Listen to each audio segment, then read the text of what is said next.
Finally here, the Wi-Fi adapter, so that way you can flash and even monitor for MHD.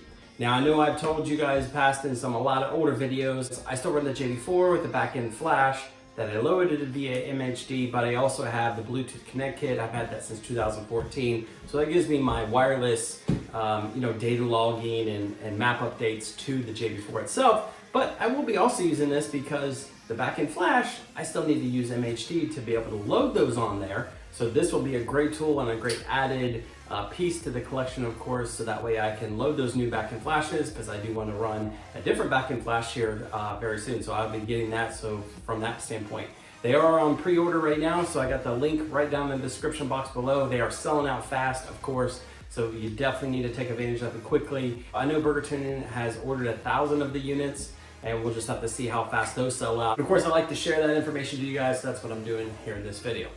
All right, thanks again, guys. Have a great one. Take care.